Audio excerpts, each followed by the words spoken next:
Bienvenue dans cette nouvelle émission des idées à l'endroit. Heidegger est considéré par nombre de commentateurs, d'historiens de la philosophie, de philosophes, avec raison, me semble-t-il, comme le plus grand penseur du XXe siècle. Il est également considéré, non sans raison non plus, comme l'un des plus complexes, un des plus difficiles à lire, non seulement en raison de la teneur de sa pensée, mais en raison de sa langue même, qui plus est en traduction, donc soulevant pour les traducteurs et les lecteurs, en l'occurrence français, de Heidegger, des problèmes supplémentaires. Néanmoins, il est tout aussi certain, en tout cas c'est le pari que nous faisons dans cette émission, il est tout aussi certain que la pensée de Heidegger peut être explicitée, peut être exposée sans simplification outrancière, évidemment sans caricature. Nous allons donc essayer, avec mes deux invités, aujourd'hui, de vous la présenter, bien sûr, non pas d'une manière exhaustive, ce serait parfaitement impossible, mais d'une manière suffisamment vaste, suffisamment étendue, pour qu'un certain nombre de notions clés, qui reviennent bien souvent lorsque l'on parle de Heidegger, vous soient plus explicites, plus familières, pourquoi pas. Mes invités pour parler de Heidegger, Michel Maffezoli. Michel Maffezoli, vous êtes sociologue, vous êtes philosophe, professeur émérite à la Sorbonne, membre de l'Institut universitaire de France. Vous avez publié de très nombreux ouvrages. Alors parmi les derniers, simplement parmi les derniers, et je ne serai pas exhaustif là non plus, je signalerai L'ère des soulèvements, c'était en 2021, Le temps des peurs et logique de l'assentiment, en 2023, ces trois ouvrages étant publiés aux éditions du Cerf. Avec nous également Baptiste Rapin. Baptiste Rapin, vous êtes vous aussi philosophe, vous êtes universitaire, maître de conférences à l'Université de Lorraine. Vous-même avez publié un grand nombre d'ouvrages, dont un en 2015 intitulé Heidegger et la question du management. C'était aux éditions Ovadia, comme la plupart des ouvrages que vous avez publiés. Mais également, je citerai là aussi d'une manière très limitée, la liste de vos ouvrages est longue, votre abécédaire de la déconstruction, c'était en 2021, toujours aux éditions Ovadia, et puis tout dernièrement, il y a quelques semaines, quelques mois à peine, votre dernier livre, Anachronisme, au pluriel, éléments pour une philosophie de l'intempestivité. Vous êtes donc tous deux, évidemment, au fait de la pensée de Heidegger, qui nourrit à des degrés divers votre propre pensée, votre propre démarche, mais on va essayer donc, grâce à vous, de mieux comprendre en quoi la pensée de Heidegger est d'une très puissante actualité et à quel point Heidegger est présent parmi nous pour quiconque veut penser le monde contemporain. Et Heidegger, Michel Maffezoli, a été présent pour vous, puisque vous faites partie des rares personnes aujourd'hui qui ont eu la chance de rencontrer, de connaître Heidegger. Alors évidemment, c'est une émission qui n'a pas pour objectif de développer la biographie d'un penseur, d'un philosophe ou d'un théoricien. Néanmoins, pourriez-vous nous dire dans quelles circonstances vous avez rencontré Martin Heidegger, et quel est le sentiment que vous avez retiré de son approche? Autrement dit, quel était l'homme Heidegger que vous avez connu dans ce moment de votre vie? Comment pourrait-on le définir? Alors, tout d'abord, puisque vous m'avez insulté en disant que je suis sociologue. On ne sait jamais trop comment vous présenter, parce que vous ne l'aimez pas. Peu importe, je ne suis pas un philosophe, voilà. Ça c'est clair. J'ai occupé la chaire d'Urkheim à la Sorbonne pendant longtemps, mais mes chers collègues sociologues ne m'ont jamais reconnu comme sociologue. Vous êtes un franc-tireur de l'esprit, voilà. Et c'est l'essentiel. Oui, je suis un renifleur d'une certaine manière. C'est amusant parce que, d'ailleurs, ma grand-mère, qui était une femme du peuple, disait qu'il n'y a que les cornichons qu'on met dans des bocaux. Oui. Voilà, donc, les étiquettes. J'ai essayé de ne pas être un cornichon, et ce qu'était l'universitas, c'était quelque chose qui faisait qu'il n'y avait pas de discipline, comme cela. Voilà, peu importe, c'était une petite anecdote. Heidegger était aussi quelqu'un de cet ordre-là. Vous savez que les philosophes ne le reconnaissaient pas précisément comme philosophe.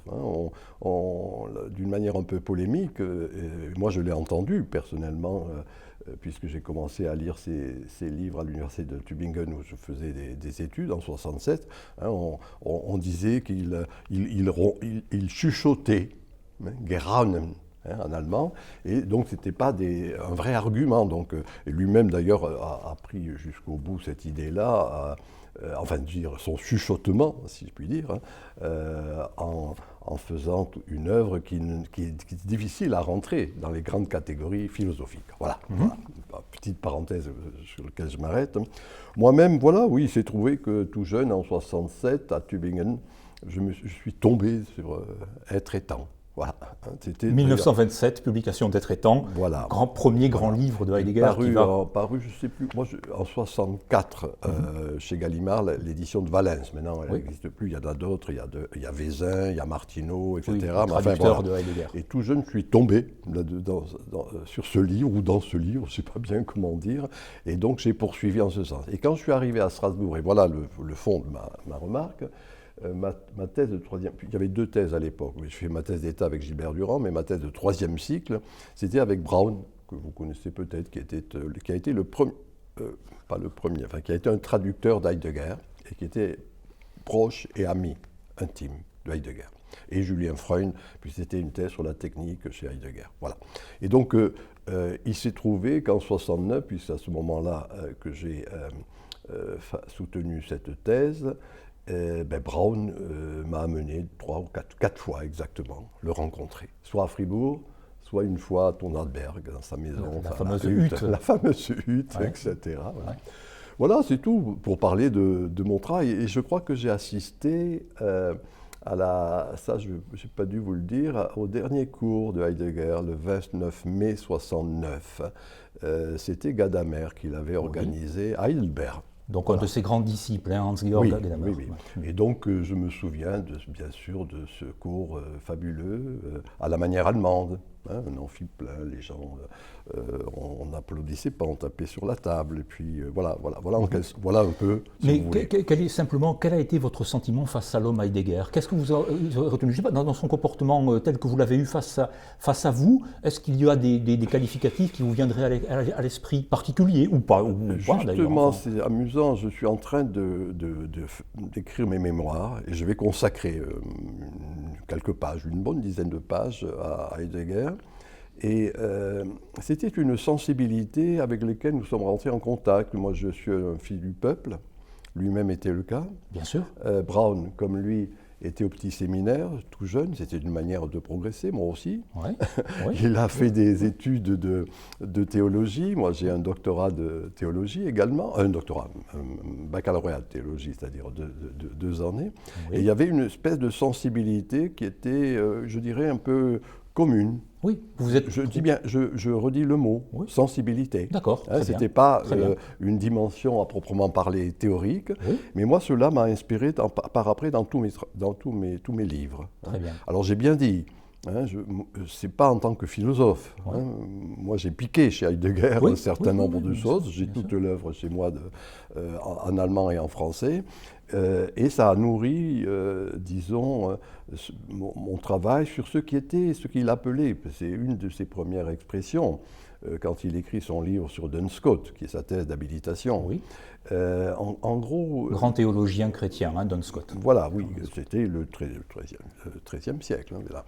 Et il fait sa thèse d'habilitation. C'est pas sa thèse, il a passé sa thèse et ensuite thèse d'habilitation par après sur Duns Scotus. Et dans ce livre, je l'ai encore vérifié ce matin, oui, il parle de la face intérieure de l'histoire, ce qui est l'œuvre d'Heidegger, fondamentalement. C'est-à-dire, non pas se contenter, il faudra qu'on en parle tout de même, non pas se contenter du dépassement hegelien ou marxien, Aufhebung, mais au contraire, ce qu'il appelle d'un terme difficilement traduisible, la Verwindung, c'est-à-dire la reprise d'un certain nombre de choses, la distorsion de cette chose-là et la guérison que cela amène. C'est ça la Verwindung heideggerienne. Et pour moi, c'est un peu ce qui a été, je dirais, le cœur battant de tout mon travail quand je parlais de la centralité souterraine. Quelque chose qui n'est pas de l'ordre de la critique, Krinein, mais qui est de l'ordre de la centralité. Voilà. Très bien. Voilà. Voilà un peu ce qui le jugement, qui est quelque chose qui est largement répandu, mais plutôt de la radicalité, si je fais un petit écart, tel que Baudrillard l'a lui-même bien développé. Voilà, si vous voulez, c'est cette sensibilité. Oui, c'est important. On pourra voir à quoi cela aboutit, mais c'est, je dis bien, un fil rouge qu'on va retrouver dans tout mon travail, dans les divers livres que j'ai pu écrire, à partir de cette sensibilité première. Très bien, voilà. Très bien.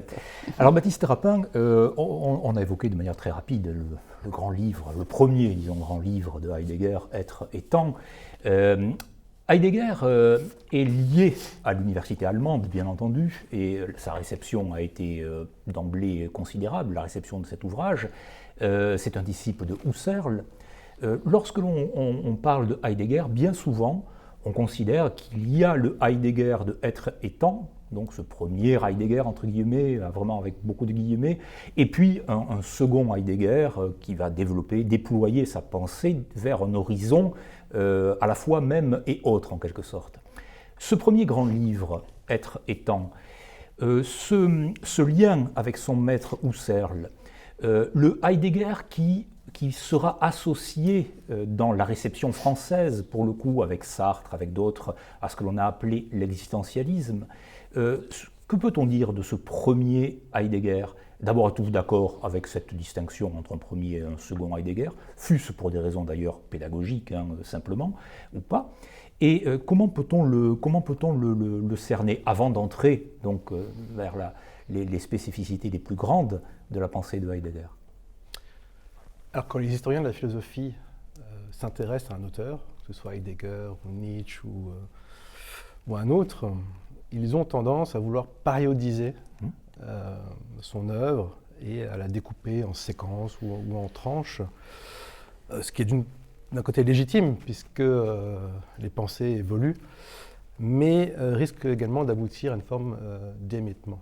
Oui. Et la distinction entre un Heidegger 1 et un Heidegger 2, qu'on doit au père Richardson, a été elle-même remise en question par Heidegger.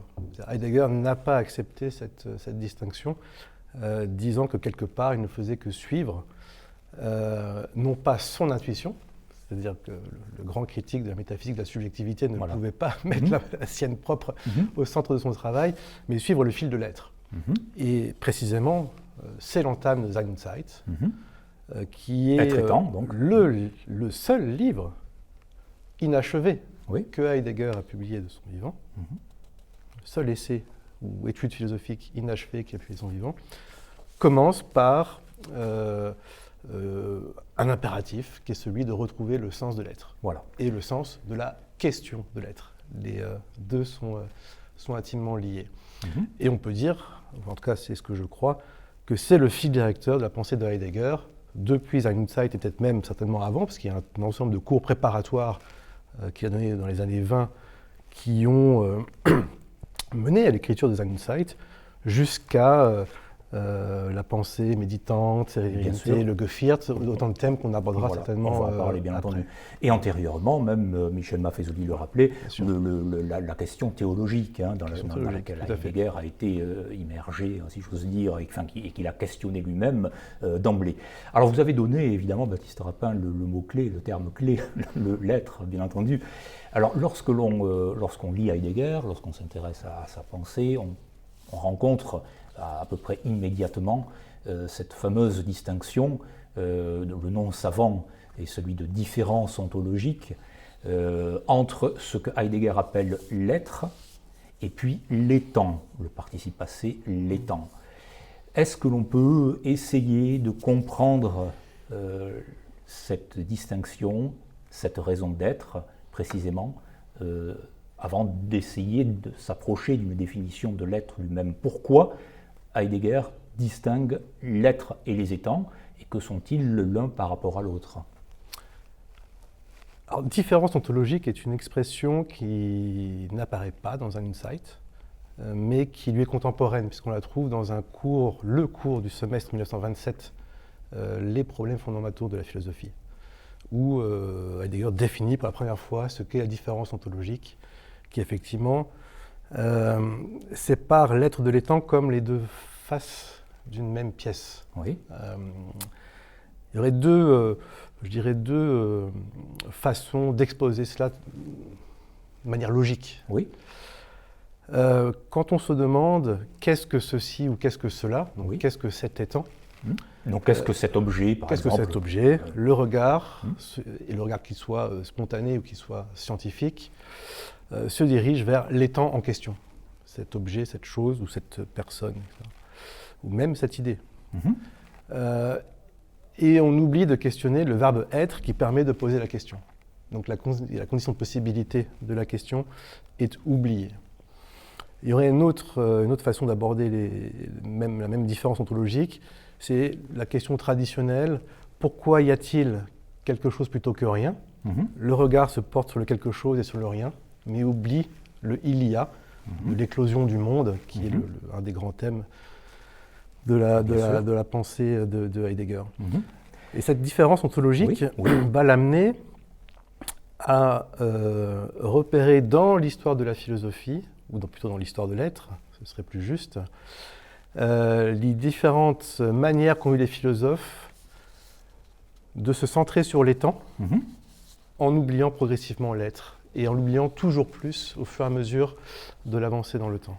Oui, ça, c'est donc le deuxième grand thème qui suit la différence ontologique, c'est le fameux thème de l'oubli de l'être. Et on comprend bien avec vos explications à quel point, en effet, d'une certaine façon, pour Heidegger, la philosophie, l'histoire de la métaphysique est celle d'un oubli, c'est-à-dire que l'on s'est focalisé, et en particulier quand je dis on, disons la généalogie des penseurs européens depuis la Grèce, dans un processus d'éloignement, en quelque sorte, du sens de l'être, nous avons privilégié les étangs, c'est-à-dire les objets, les choses, ou bien les notions, enfin, on peut penser au dialogue platonicien, hein, qu'est-ce que la vertu, qu'est-ce que le courage, voilà, et on a laissé de côté le fameux « est », quand on dit « qu'est-ce que », le « est » est laissé en chemin, en quelque sorte.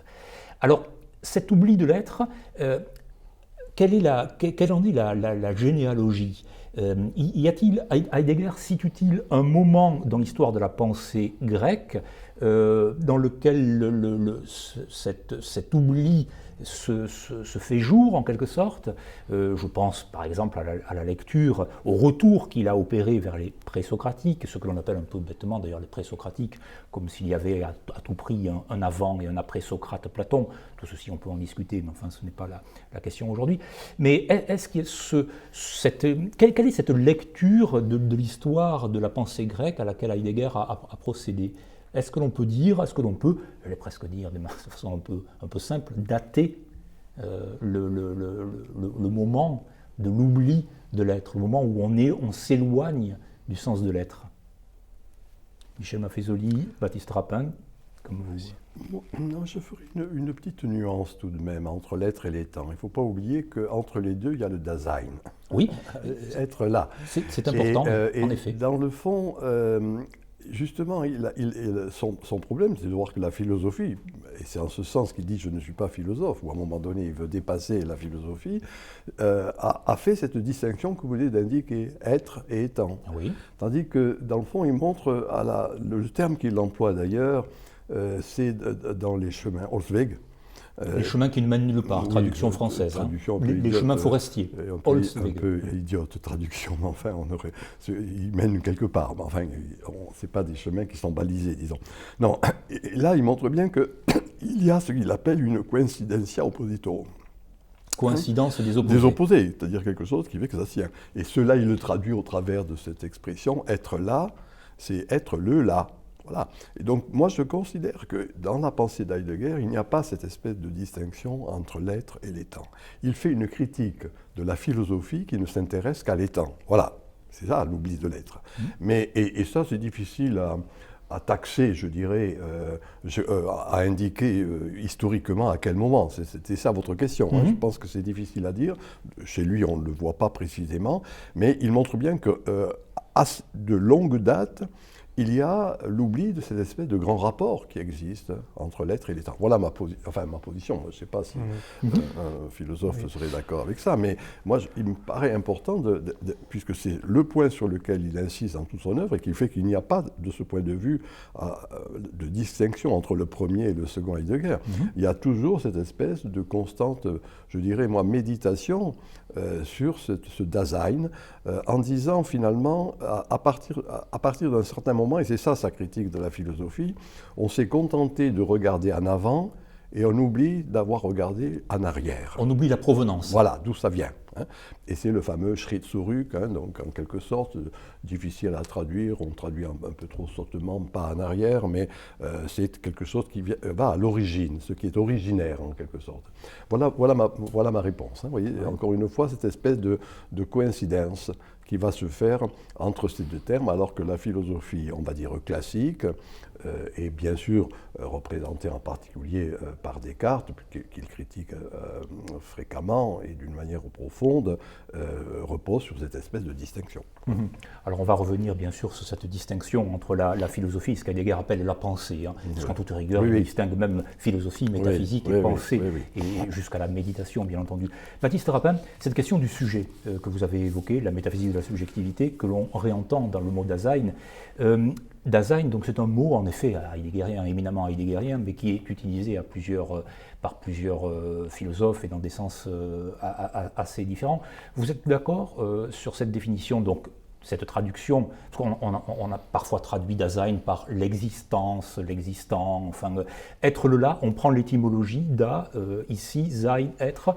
Le Dasein, ce n'est pas le sujet, mais c'est celui qui est, ce n'est pas le sujet humain, j'entends, mais c'est celui qui est ouvert à l'interrogation sur l'être dont vous parliez. Heidegger a très tôt perçu la structure duelle de la modernité, de sa métaphysique, puisque si elle se fonde effectivement sur le sujet, c'est qu'il n'y a d'objet que pour un sujet, que pour la représentation d'un sujet, il n'y a d'un monde que pour la volonté d'un sujet, d'où le projet de maîtrise technique, on en parlera tout à l'heure. On va en parler forcément, oui. Et précisément, l'analytique existentielle, qui est le grand projet de Zeit, consiste à sortir cette dualité et de penser l'homme, je mets des guillemets autour de cela, bien sûr, comme toujours déjà en rapport au monde. Et c'est ce que je crois qu'indique l'expression de Dasein. Et de ce point de vue-là, être là ou être le là me semble la meilleure traduction, parce que les autres traductions, notamment qui ont recours au terme existence, vont mener à des incompréhensions, notamment du point de vue de l'existentialisme français, bien sûr, et plus particulièrement chez Sartre, évidemment. Alors, quels sont les... Oui, Michel Maffezoli, je vous en prie, bien sûr. Auquel on ne prête pas attention, c'est que cet être-là, ou être le là, enfin peu importe en la matière, c'est tout simplement une actualisation de la substance. Quelque chose qui fait qu'il n'y a pas cette coupure. Je rappelle que la position critique est toujours une procédure de coupure. C'est la Spaltung, il va critiquer la coupure, la scission, la coupure, etc. Mais au contraire, un processus de conjonction. Et il est un terme qu'il utilise d'ailleurs, il ne faut pas l'oublier, puisque j'ai cité tout à l'heure Duns Scotus, c'est l'essayité. Essayité, ça vient de eche. Oui, c'est le eche latin. Là. Et donc, c'est être là, l'essayité. Et il l'utilise beaucoup au début. Après, ce terme n'apparaît plus, mais au début, il utilise beaucoup ce terme d'essayité. C'est ça, l'être là. La définition qui n'est pas de moi, actualisation de la substance. C'est important ça, parce que vous voyez, maintenant le mot actuel ne nous renvoie à rien du tout, mais l'actuel c'est quelque chose, donne-nous aujourd'hui notre pain substantiel, on va traduire notre pain quotidien. Mais fondamentalement c'est le pain substantiel, c'est-à-dire en quelque sorte quelque chose qui est plus profond, plus essentiel, qui va s'actualiser. Voilà un peu pour moi exactement ce qu'il en est dans le Dasein. Tout à fait. Alors, Heidegger va procéder donc c'est lui-même un grand historien de la philosophie, il est bien plus que ça, bien entendu, mais enfin, il va procéder à une relecture de l'histoire de la philosophie et s'attacher à cette provenance dont parlait Michel Maffezoli, à cette origine grecque, j'utilise là encore des guillemets présocratiques, disons. Il va se mettre à la recherche d'une parole originelle. la parole de l'être précisément, étant entendu, et vous l'avez bien expliqué Baptiste Rapin, que nous vivons aujourd'hui, et on va explorer cet aujourd'hui-là, même si on ne le connaît que trop, nous vivons sur cet oubli de l'être et sur une domination totale des objets, disons, des étangs en quelque sorte. Quelle est cette parole originelle vers laquelle Heidegger tend et vers laquelle il veut se mettre à l'écoute? Est-ce qu'elle est définissable? Elle n'est sans doute pas appréhendable, elle n'est pas saisissable au sens de l'objet, de la préhension sur l'objet, bien sûr, mais peut-être de la compréhension. Qu'est-ce qui s'est dit à ce moment grec originel? Alors, prenons le même chemin que Heidegger, c'est que pour arriver au présocratique, il faut passer par Aristote et Platon. Oui. Il dit que ça, ce sont deux rocs incontournables, oui, parce qu'ils ont en même temps perçu la différence ontologique, et au moment même où ils l'ont perçu, ils l'ont refermé, ouvrant ainsi l'histoire de la métaphysique ou de la philosophie comme histoire de l'oubli de la question de l'être et oubli de l'être. Et comment s'est manifestée cette clôture immédiate? C'est ce que Heidegger appelle l'ontothéologie. Oui. C'est-à-dire que la philosophie, pour répondre à la question « qu'est-ce que les temps ?», a choisi deux grandes options qui sont complémentaires. La première, qui est celle de la théologie, on édifie un supra-étant ou un primo-étant duquel l'ensemble du monde découle. Et on va l'appeler Dieu. Voilà, on va l'appeler Dieu, mais ce primo-étant deviendra sujet avec la modernité et technique avec l'avènement de la planétarisation. Et de l'autre côté, l'ontologie, ce sera de penser ce que l'étang a de commun, ou ce que les étangs ont de commun, donc la communalité de l'étang. Donc, direction, regard dirigé vers le primo-étang et vers ce que l'étang a de commun. Toute la philosophie, pour Heidegger, s'est enfermée finalement dans cette cage à double serrure. Et donc, il faut aller, alors c'est délicat, par-delà ou en deçà, on ne sait pas quelle préposition utiliser, bien sûr. Dire cela, pour se confronter à des penseurs qui n'ont pas encore choisi d'enfermer l'étang dans l'ontothéologie et qui étaient attentifs à la donation du monde en tant que tel, voilà, à la dimension cosmique du monde, à sa manifestation, à son apparition, à son éclosion, c'est-à-dire à obligé d'utiliser des termes un peu techniques, à sa phénoménalité pure. Oui, c'est l'un des grands termes de la pensée de Heidegger également, c'est la fameuse physis, c'est-à-dire la nature, que l'on va traduire après en latin natura, et bon, on ne va pas s'étendre sur les changements de langue et donc de monde quasiment. Mais Heidegger sera celui qui précisément va rappeler l'attention des hommes de notre temps vers cette éclosion, vers ce surgissement. Tout à fait. Et montrant que la pensée n'a pas toujours été enfermée dans la philosophie. Oui. Ou dans la théologie. Ou dans la théologie, la philosophie comme ontothéologie. Voilà.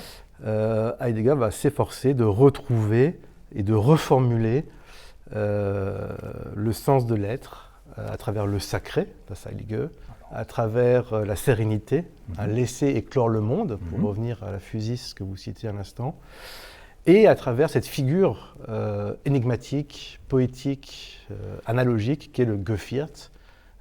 Alors, le fameux quadripartie. On va en parler également, mais avant d'aborder ces questions-là, qui sont très, très importantes, évidemment, puisque elles signent l'appréhension heideggerienne du monde et d'un renouvellement possible de l'histoire de l'être, venons-en à un point clé qui a déjà été évoqué, ne serait-ce qu'en sourdine, mais qui est décisif dans la pensée de Heidegger, qui sont les conséquences de cet oubli de l'être et donc de cette domination de l'étang, des objets, des choses, et du fait également que le fameux Dasein, donc l'être là, l'homme en tant qu'ouvert à l'être, vient lui-même se transformer, se métamorphoser en objet.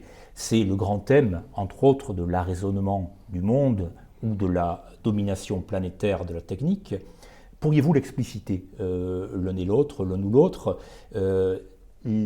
cette différence donc entre l'être et l'étant a emporté des conséquences dévastatrices pour notre monde. Et c'est ce qui fait d'ailleurs que la pensée de Heidegger est d'une acuité et d'une actualité considérable. Alors, pourriez-vous montrer en quoi cette pensée qui pourrait paraître et qui est très abstraite, en un sens en tout cas, qui est très profonde en tout cas, qui va vraiment au cœur du questionnement métaphysique, philosophique ou de la pensée, peu importe ici, pourriez-vous montrer en quoi cette pensée de Heidegger éclaire le monde dans lequel nous vivons aujourd'hui? Oui, un mot peut-être. Vous cherchiez tout à l'heure sur quel penseur ou philosophe il s'était appuyé, c'est Aristote quand même, il ne faut pas l'oublier, plus que Platon, c'est à mon avis Aristote, et en particulier sur un concept aristotélicien qui est l'exis, et qui a été traduit après par saint Thomas d'Aquin par l'habitus. Il ne faut pas oublier que le mot habitus qu'on attribue à certains vient essentiellement de la somme théologique de saint Thomas d'Aquin. Et l'exis, c'est ça, c'est ce rapport entre l'être et l'étant, d'une manière très précise, c'est-à-dire à l'opposé de ce qu'est le platonisme, quelque chose qui va unir les sens et l'esprit. Donc la substance, je disais tout à l'heure, et l'actualisation.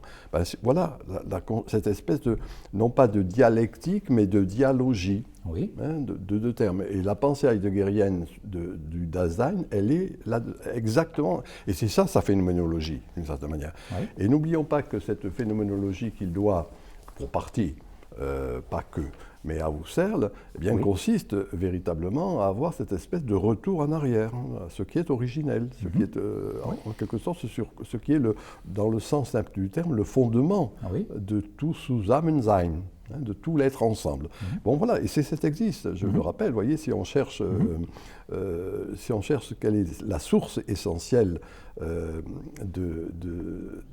Heidegger, c'est ça, par le biais, comme il était, on l'a dit, on ne l'a pas dit, on ne l'a pas dit assez, on ne le dit pas assez dans les analyses sur Heidegger, tout ce qu'il connaissait de la pensée médiévale, du scolastique. De la scolastique. Sûr, et je rappelle pour mémoire que quand saint Thomas d'Aquin, justement, veut traduire cet exis, il dit il n'y a rien dans l'intellect qui n'ait d'abord été dans l'essence. La formule en latin, nihil est in intellectu, quo non fuit prius in sensu. Il n'y a rien dans l'intellect qui n'ait d'abord été dans l'essence, et c'est exactement ce que par après Heidegger va appeler le Dasein. Voilà, voilà mon sentiment. C'est une généalogie supplémentaire et un argument supplémentaire dans cette exploration de la pensée de Heidegger. En quoi cette pensée donc nous permet de penser, c'est le cas de le dire, le désastre? Baptiste Rapin, quel est-il, ce désastre? Alors l'histoire de la métaphysique pour Heidegger est celle de l'oubli de la question de l'être, elle est donc celle de l'exil, de l'errance. Et l'errance ne cesse de s'accentuer à mesure que l'histoire de la philosophie se développe et progresse, et marche en avant. Et le dernier stade de cette histoire de l'être, c'est celui de la technique, avec un T majuscule. Tout le monde connaît, je crois, ce terme quasiment intraduisible que Heidegger utilise, le Gestel. Donc vous avez donné la traduction à raisonnement, donc la capture du monde par la raison technique. Le fait de demander raison à, de faire rendre raison à. Rendre raison égorge à l'étang. Par exemple, prenons l'exemple heideggerien classique du fleuve, du dieu fleuve hölderlinien, de Hölderlin, sur lequel on va mettre une centrale hydroélectrique pour lui faire rendre raison de son énergie, en quelque sorte. Voilà.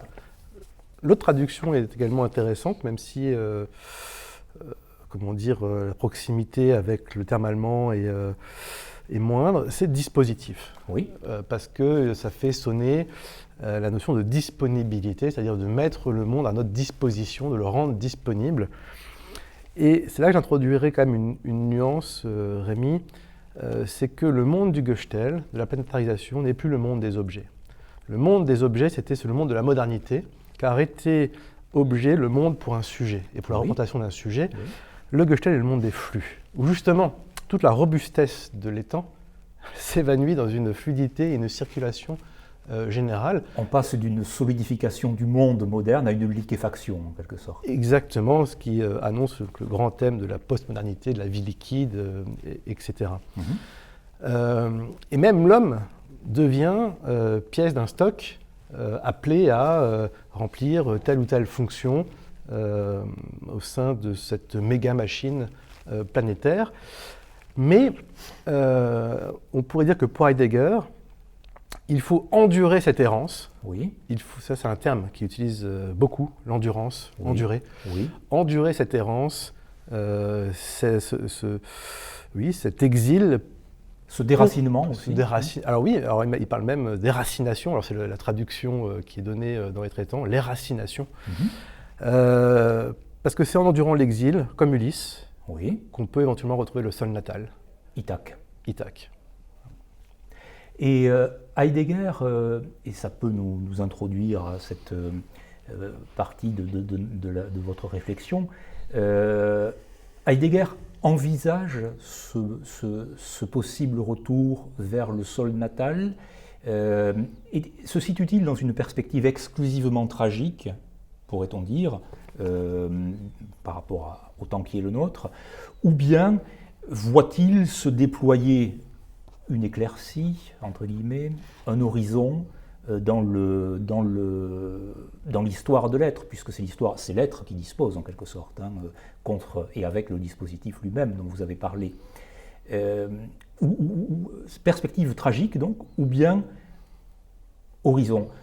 Je pense à la fameuse phrase testamentaire de Heidegger à l'entretien du Spiegel, qui a été donc publié de manière posthume après la mort de Heidegger. Heidegger est mort en 1976. Seul un Dieu peut encore nous sauver.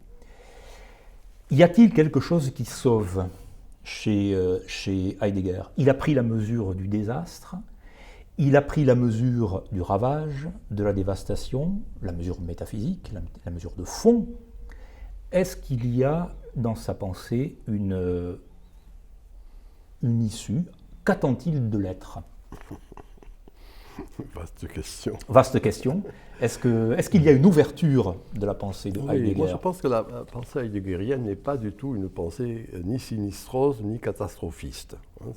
Il y a tout son travail, de mon point de vue,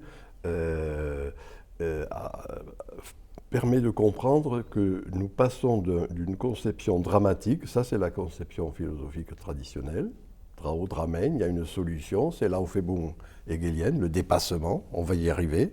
Les contradictions se résolvent. Voilà, le non, thèse, antithèse, synthèse, enfin, cette perspective-là, a une conception tragique, qui fait une distinction entre le drame et le tragique. Oui. Il est important, le drame, je viens de le dire, il y a une solution, une résolution. Bien sûr. Tragos, c'est aporique, aporein, il n'y a pas de solution. Sans issue. Mais en même temps, il y a toujours de la jubilation quand il n'y a pas de solution. Voilà, c'est ça qu'il faut avoir à l'esprit tout de même. Et je pense qu'il y a dans la conception, pour moi c'est ceux, pour tout vous avouer, qui m'aident à penser la postmodernité. Mais oui, c'est un thème très important dans votre œuvre. Et très précisément là-dessus, c'est-à-dire on va rentrer de plus en plus dans un moment où il n'y a à la fois pas de solution et, je dis jubilation, peu importe le terme, enfin le ja sagen, dire oui à la vie. Logique de l'assentiment. L'assentiment, pour moi c'est mon assentiment qui traduit, non pas toujours dire non, c'est la perspective hegeliano-marxiste qui est dominante dans l'idéologie, en particulier en France, mais au contraire, cet assentiment, dire oui tout de même à la vie. Et c'est ça le tragique heideggerien, fondamentalement. Et de mon point de vue, c'est ce qui fait de Heidegger, même s'il n'a jamais employé le terme que je vais dire, un vrai penseur de la postmodernité. Oui. En ce sens où, vous voyez, quelque chose qui, revenons à cette idée fondamentale chez lui, sum toute, la finitude. L'être pour la mort. Voilà, il y a cet horizon de la mort. Exactement, et cet être pour la mort est quelque chose qui fait que, d'une certaine manière, il y a une forme d'acceptation de ce qui est, voilà, et non pas de ce qui devrait être. N'oublions pas que ça, quoi qu'il soit critique vis-à-vis de Nietzsche, il le doit à Nietzsche, très précisément, cette conception entre être et devoir être, etc. Voilà, donc de ce point de vue, moi je pense que, bien sûr, il montre ce qui est la domination, l'homme maître et possesseur de la nature. J'ai oublié le titre en français de son livre sur la dévastation. Il y a La dévastation est latente. Voilà, c'est ça, oui, ce petit livre très très beau d'une certaine manière, qui est un prémonitoire d'une vraie pensée, non pas écologique ou écologiste, qui sont des politiques, mais ce que j'appelle moi l'écosophie. D'une certaine manière, là, il y a quelque chose qui trouve sa source dans cette idée de son analyse de la dévastation, et en même temps, puis-je le dire au travers d'une pensée un peu ésotérique, ordo ab chaos, voilà. Pour moi, Heidegger, c'est ça, ordo ab chaos. C'est-à-dire qu'il y a un ordre à partir d'un chaos qui est constitutif de certaines époques. Nous sommes dans une de ces époques. Une époque sombre et chaotique.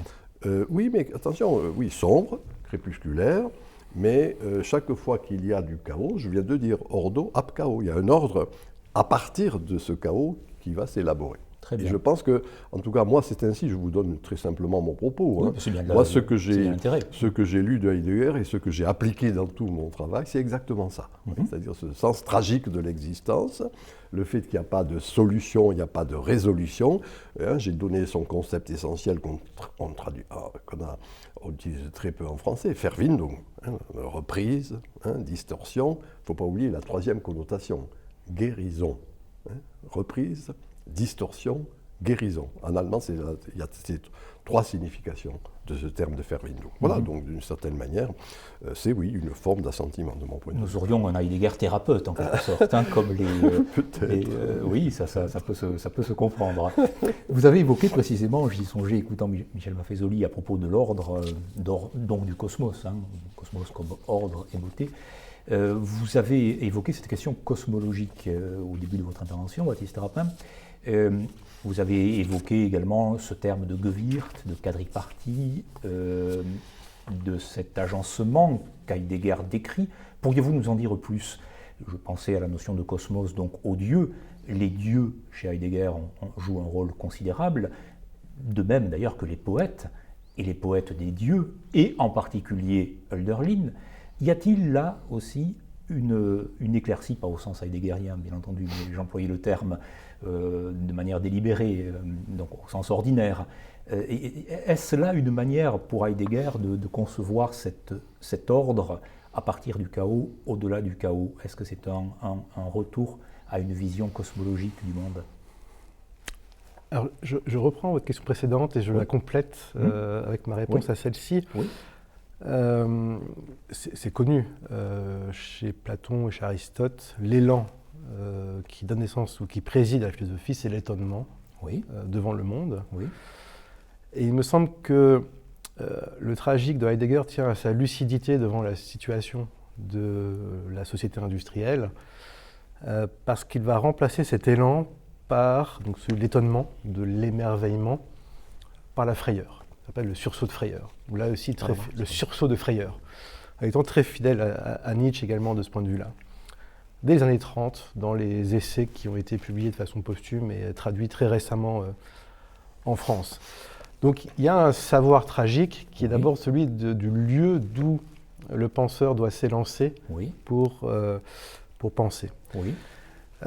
Mais ceci étant dit, dans son retour au présocratique, je pense à un texte qui s'intitule « La parole d'Anaximandre ». Heidegger montre donc que l'histoire de l'être, nous l'avons dit, suit plusieurs époques, ou que l'être se donne successivement à travers plusieurs époques, ce serait mieux formulé. Et celle de la planétarisation n'est que la quatrième, après la grecque, la chrétienne et la moderne. Il y en a une cinquième, l'époque hespériale. Oui, alors ça, il faut préciser que signifie ce terme, hespérial. En fait, là, j'utiliserai encore un terme nietzschéen, l'aurore. Oui. Ce serait l'aurore, la nouvelle aurore après la nuit du Göstel. Donc, de l'arraisonnement et du dispositif, voilà. Donc. Et donc, cette aurore, il me semble que Heidegger, effectivement, la thématise dans cet ordre qui naît d'un chaos. Chaos en grec, c'est le bâillement. Et donc, c'est le bâillement, l'ouverture primordiale. C'est la béance. La béance, voilà.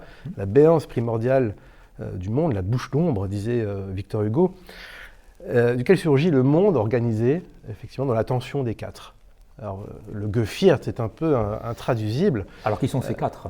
Alors, voilà, d'abord, pour nos auditeurs, dans Geviert, on entend Vier, qui veut dire quatre, et le préfixe Ge, qui généralement en allemand indique un rassemblement, une unité ou une unification. Donc, l'unité des quatre. l'unité des quatre, ou quadripartie, comme on peut le traduire, ou uniquadrité certains, mais c'est pas très joli en français.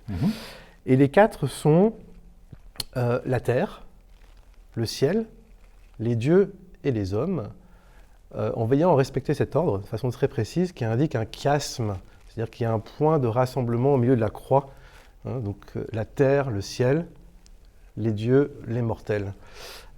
Et étrangement, et ça je crois que c'est le coup de génie de Jean-François Mattei, dans son interprétation de la pensée d'Heidegger, sur lequel auquel vous avez consacré un très beau livre, hein, je le signale, aux éditions Valia également. On trouve cet agencement des quatre dans le Gorgias de Platon, dans la bouche de Socrate, quand Socrate reproche à Calliclès d'avoir oublié l'égalité géométrique, donc l'analogie, la proportion, et notamment que le cosmos s'organise autour de l'attention des quatre. Et donc quelque part, Heidegger va essayer de retrouver sous les temps l'être, mais sans, me semble-t-il, biffer les temps, pour le dire ainsi. Voilà, donc il recherche le sacré qui finalement donne à la raison son sens.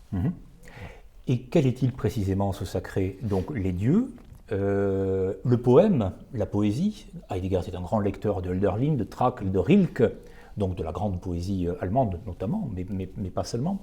Quelles sont les directions empruntées par ce sacré? Parce que, outre ces lectures-là, il y a également la lecture de Maître Eckhart, donc il y a tout un arrière-fond de ce qu'on appelle la mystique rhénane, hein, qui a beaucoup compté pour Heidegger, dans cette tradition germanique très, très profonde. Comment s'articule ce sens du sacré chez lui? N'est-ce pas trop simpliste de qualifier ce sacré de manière unilatérale, c'est-à-dire en disant c'est un sacré qui est nourri de telle tradition, nourri de telle autre. Il n'y a pas d'appartenance en quelque sorte, si j'ose dire, confessionnelle, de définition confessionnelle de ce sacré. Quelle est sa nature? De quoi se nourrit-il chez Heidegger? Il y a un mot qu'il emprunte d'ailleurs à Maître Eckhart, qui est la mystique rhénane. Oui. C'est Ganzheit. Et alors Ganzheit, on n'a pas de mot en français pour traduire ça. Nos amis belges, qui ne sont pas très loin de l'Allemagne, ont appelé ça l'entièreté. Oui. L'entièreté de l'être. Et je pense que c'est cette idée-là. Ou la totalité. Oui, je ne sais pas. Il ne faut pas un truc trop fermé, disons. Moi, je préfère garder ce terme allemand ou encore une fois cette belgitude entièreté. Oui. Mais il est un terme auquel on ne prête pas attention, qui est un terme qui l'inspire. Ce n'est pas l'unité, c'est-à-dire quelque chose qui est fermé, mais c'est l'unicité. Oui. Là encore, je répète, c'est la philosophie médiévale qui renvoie à cette unicité, non pas l'unité de Dieu, mais l'unicité de la déité, pour le dire simplement. Prenons un exemple très simple dans la tradition catholique qui est la nôtre, enfin je veux dire qui est une tradition qui n'est pas négligeable, etc., qui est le mystère de la Trinité. Le mystère de la Trinité, il y a un Dieu substantiel en trois personnes. C'est ça le Ganzheit. Et moi je pense qu'il y a chez Heidegger quelque chose de cet ordre. Un reliquat qui vient de fort loin, encore une fois, mais qui est cette unicité du mystère de la Trinité. Vous allez très loin, là, Michel Maffezoli, dans la lecture d'Heidegger. Mais c'est très intéressant. Je vais très loin. Je me contente de regarder des textes. J'en ai un dans ma sacoche, là, que je voulais vous montrer tout à l'heure, qui est très précisément là-dessus. Enfin, où il montre il s'inspire de la philosophie médiévale. Ça, on ne le dit pas assez. Et bien, très précisément sur cette idée-là. Oui. Voilà. Et rappelez-vous de cette belle phrase dans Chemin de campagne, quand il dit le vieux maître Eckhart, qui nous est notre maître et qui nous a inspiré, très précisément sur ce thème du Ganzheit. Voilà un peu ce qui me paraît être important pour bien saisir, encore une fois, qu'il peut y avoir, je maintiens, je dis depuis tout à l'heure, cette espèce de coïncidence avec des choses que la philosophie, par après, a séparées, a coupées. Voilà. Et c'est ce principe de coupure qui n'est pas, de mon point de vue, qui est une pensée heideggerienne. Je vais dire quelque chose, ça c'est mon hypothèse. Oui, je vous en prie. Sa pensée, que l'on dit énigmatique, est surtout une pensée apophatique. C'est-à-dire, qu'est-ce que c'est que l'apophasie? L'apophase. Je ne parle pas direct, ne dis pas ce qu'il est, mais ce qu'il n'est pas. Et sa pensée, pour moi, est apophatique. C'est-à-dire qu'on ne va pas préciser et conceptualiser ceci ou cela, mais dire ce que ce n'est pas. Et donc, le terme, de ce point de vue, si on prend cette expression qu'il a utilisée une ou deux fois, d'unicité, me paraît traduire, encore une fois, cette conjonction des choses opposées. Vous êtes d'accord, Baptiste Rapin, avec cette lecture-là, ou bien considérez-vous que c'est une manière de rapporter à nouveau à Heidegger au domaine de l'ontothéologie Sa pensée est si complexe qu'elle ouvre un tas d'interprétations. Oui, y compris cette phrase « Seul un Dieu peut nous sauver », dont on aurait bien du mal à donner, à la rendre univoque, c'est impossible. Tout à fait. Mais il est certain que Maître Eckhart, que Heidegger allait puiser chez Maître Eckhart, et notamment il y a un deuxième terme qui est celui de Gelassenheit, c'est-à-dire la sérénité. On va pouvoir peut-être terminer sur ce terme-là qui est très important. Heidegger nous met en garde contre l'activisme des temps modernes et du Gestell. Il ne peut pas succomber à la tentation d'échafauder un plan d'action pour aller contre le mouvement de l'activisme. Donc il n'y a pas d'activisme contre l'activisme, c'est contradictoire. D'où cette recherche d'une sérénité, donc c'est le terme par lequel on traduit de façon générale Gelassenheit. Parfois laisser être également. Voilà, alors j'allais dire qu'il y a moins la sérénité de l'âme, du penseur, qu'un laisser être le monde, ou un laisser éclore le monde, précisément dans l'unicité des quatre. Oui, c'est une belle... Michel Maffezoli, vous voulez rajouter un peu? Je vais quand même rajouter, puisque on va arriver à sa fin, juste quelque chose qui, non pas résumerait notre débat, mais c'est la déconstruction qui me chagrine, puisqu'on a traduit ce mot de Aufbau par déconstruction, alors que chez Heidegger, il y a plutôt, maintenant on traduit par des obstructions. Et que certains traduisent par des obstructions. Mais moi, j'ai eu une discussion, la seule que j'ai eue avec Derrida, c'est lui qui a créé ce terme, qui en était le protagoniste, ou en tout cas l'initiateur. Et de mon point de vue, je le dis avec grande simplicité, pour moi, Derrida, je n'apprécie pas son œuvre, mais reste quand même très obnubilé, qu'il le sache ou non, par une conception très marxienne, je ne dis pas marxiste. Donc du coup, l'idée de déconstruction renvoie encore une fois à cette idée, on va arriver à la société parfaite. Alors que la position heideggerienne est une position, on l'a dit depuis tout à l'heure, on tourne autour de ça, ce qui est l'origine, ce qui est d'une certaine manière la tradition. Et la désobstruction, c'est, on va désobstruer le chemin. Mais pour pouvoir, en quelque sorte, revenir à ce qui est originaire. Et d'une certaine manière, j'ai repéré ce matin à Ausbau, on utilise les deux mots, Abbau ou Ausbau, qu'on a traduit par déconstruction. En fait, c'est élargissement.